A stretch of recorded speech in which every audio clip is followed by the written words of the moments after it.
లోకేష్ బాబు గారికి మాత్రం Christmas gift పంపించారు. అంటే వేణుగోపాల్ గారు అనేది ఏంటంటే ఫోన్లో చెప్పుంటారేమో, ట్విట్టర్లో అయితే చెప్పలేకపోవచ్చు. చెప్పకపోయినంత మాత్రాన చెప్పలేదని ఎలా అనుకుంటారు? మీరేమంటారు? ఇంత గిఫ్ట్ బాగుందా?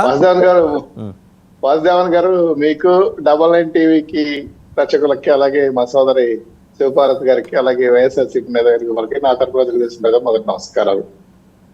మీరు చెప్పకనే బాగా ఇరికిలో పెట్టేశారు వైసీపీ వాళ్ళని. ఎందుకు మాట అనేది వచ్చిందంటే, జగన్మోహన్ రెడ్డి పైపు ఎవరు లేరు సార్. అన్నదమ్ముళ్ళు, అక్క చెల్లెళ్ళు, అమ్మ చెల్లి అందరూ దూరం అయిపోయారు.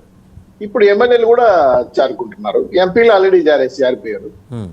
ఇప్పుడు ఇక ట్విస్ట్ ఏంటంటే, షర్మిల గారు ఇంతకుముందు ఎప్పుడు లోకేష్ గారికి జన్మదిన శుభాకాంక్షలు కానీ పెళ్లి శుభాకాంక్షలు చెప్పింది లేదు. లోకేష్ గారు కూడా ఆవిడకి ఏమి డచ్లో లేదు. సడన్లీ షర్మిల గారు ఎవరికి వార్నింగ్ ఇచ్చేదానికి లోకేష్ గారికి క్రిస్మస్ గిఫ్ట్ పంపించారు. అంటే ఇక్కడ రెండు కోణాలు ఆవిష్కరించారు. ఒకటి, కుటుంబం. దాదాపు తండ్రి గారిని సంక్రమించిన ఆస్తులేవి ఇవ్వకపోగా జెరూసలంలో బైబిల్ మీద ఒట్టేసి చెప్పాడు. వేసి అక్కడున్న బంధువుల మధ్యలో స్లిప్ రాయించాడు. ఇవి భారత సిమెంట్, సుండూరు పవర్ ప్లాంట్స్, ఇలా కొన్ని ఆస్తుల పైన సాక్షిలో షేర్లు అని పైన ఒక లిస్ట్ రాసి ఇంటికి వస్తారే. సార్, జెరూసలంకి ఆయనతో పాటు మీరు కూడా వెళ్ళారా? ఎదురుగుండా చూసినట్టు చెప్తున్నారు. కేవీపీ గారు చెప్పాలండి. ఎందుకంటే కేవీపీ గారి నుంచి వచ్చింది సమాచారం. ఎందుకంటే వచ్చిందంటే ఇది కనుక నాకు తెలుసు, మన వైఎస్ఆర్సీపీ ఫ్యామిలీ మెంబర్స్ కూడా తెలుసు. ఆ తదనంతరం ఏం జరిగిందంటే, అది ఇవ్వకపోగా మళ్ళీ ప్రయత్నం చేశారు, ఇవ్వలేదు. చివరికి మన చెన్నైలో అనిల్ రెడ్డి అండ్ వాళ్ళ బంధువులు, వాళ్ళ చిన్నాన్న కొడుకులు, తమ్ముళ్ళు వెళ్ళి మళ్ళీ తాడేపల్లి గెస్ట్ వచ్చి మధ్యస్థం చేశారు, ఫ్యామిలీ మెంబర్స్, కుటుంబ సభ్యులు. అప్పుడు ప్రస్తావిస్తే నేను చూస్తాను, మాట్లాడతానని తప్పించుకున్నాడు. సో మేజర్ ప్రాపర్టీస్ వాళ్ళ కొడుకులు కూతుర్లు ఉన్నారు షర్మిల గారికి, వారికి అప్పచెప్పాలి. బహుశా పెళ్లి కూడా ఏదో ఫిక్స్ అయినట్టు విన్నా నేను. సో అప్పచెప్పాలి కాబట్టి ఆవిడని అడిగితే ఈయన అన్నగారు సమాధానం చెప్పబా, జగన్మోహన్ రెడ్డి గారు ముఖ్యమంత్రి అవడానికి 50% ఆఫ్ రిస్క్ వాళ్ళు తీసుకున్నారు కదా. విజయమ్మ షర్మిల గారు డైరీ పట్టుకొని, బైబిల్ పట్టుకొని, పాపం జగనన్న వదిలిన బాణం అని చెప్పి 3,500 కిలోమీటర్ పైకి తిరిగారు కదా. కనీసం రాజ్యసభ ఇవ్వకుండా ఆయన ఎవరో రిలయన్స్ అధినేత మీ నాయన చంపేయని చెప్పి ఆయన అన్నాడు. ఆ తర్వాత ఆయన చెప్పిన ఆయనకి పవిత్రకి రాజ్యసభ ఇచ్చారు, ఏమి పంపించేశారు కదా. సో ఎప్పుడైతే వివేకానంద రెడ్డి హత్య తర్వాత కుటుంబ సభ్యులు అభద్రతా భావం అయిపోయి తెలంగాణకు వెళ్ళిపోయారు. ఇదొక కోణం సార్. రెండో కోణం ఆవిష్కరించాలంటే, ఇక్కడ శివకుమార్ బర్త్డేకి వెళ్ళి షర్మిల గారు ఏం మాట్లాడారు, కేవీపీ గారితో ఈ మధ్య కాలంలో తెలంగాణ ఎలక్షన్ పనులు ఏం మాట్లాడారు, ఈ రెండు మీ ముందు పెట్టాలి. ఒకటి, బేషరత్గా కాంగ్రెస్ కి పోటీ చేయకుండా సపోర్ట్ చేయటం వెనకన్నా ఈ ఇద్దరు వ్యక్తులు ఉన్నారు. పోటీ చేయలేదు తెలంగాణలో.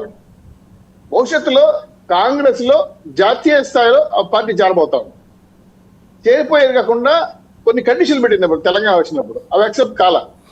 ఆ తర్వాత నేను ఎట్టయినా సరే నా ఆస్తి, నా పవరు, నేను కూడా రాజశేఖర బిడ్డ కాబట్టి నాకు రాజకీయ గోల్ ఉంది, ఎయిమ్ ఉంది కాబట్టి మళ్ళీ సంప్రదింపులు జరిపి తెలంగాణలో నుంచి బయటకు వచ్చి ఆంధ్రలో ఎంటర్ అవుతానని చెప్పిన తర్వాత ఈ రేపు పొలిటికల్ స్ట్రాటజిక్ సమావేశం ఢిల్లీలో జరుగుతాను. ఏపీ నుంచి కూడా వెళ్తున్నారు కాంగ్రెస్ మెంబర్, ఏఐసిసి మెంబర్స్. వాళ్ళకి సిమ్టమ్స్ అందిపోయినాయి. షర్మిల గారు ఆంధ్ర రాష్ట్రానికి వస్తున్నారు, జగన్ వ్యతిరేకంగా పనిచేయాలి. ఇప్పుడేముంది, శత్రువు మిత్రుడు.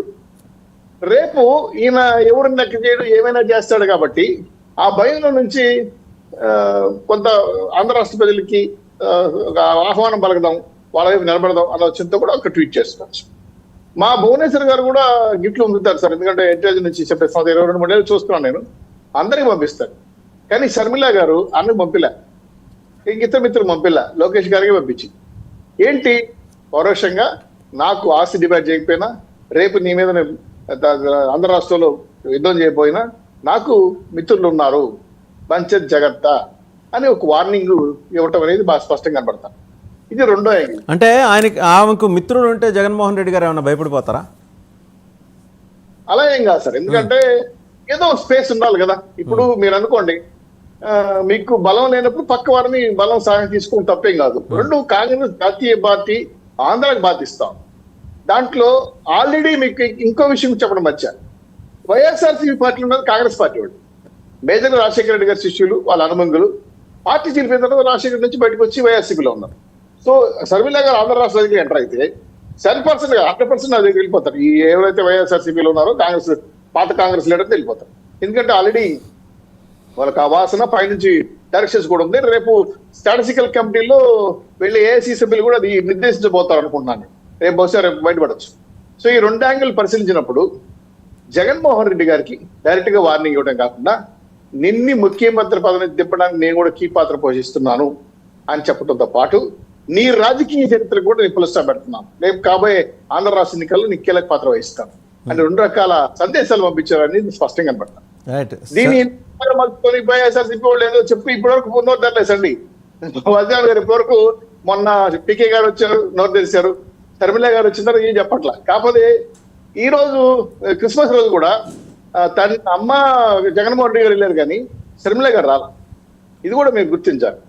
పోనీ మీరు అన్నట్టు ఫోన్ లో విషయం చెప్పారంటే చెప్పిన ట్వీట్ చేస్తారు, ఈయన ట్వీట్ చేస్తారు ట్విట్టర్ లో, ఇవేమీ లేవు. సో సైలెంట్ వార్ అనేది కుటుంబం అయితే జరుగుతా ఉంది. రైట్. మళ్ళీ మీ దగ్గరకు వస్తాం. ఒకసారి జనసేన అధికార ప్రతినిధి శివపార్వతి గారి దగ్గరికి వెళ్దాం. శివపార్వతి గారు, అన్నకి మొన్న బర్త్డే విషెస్ చెప్పలేదు షర్మిల గారు. ఈరోజు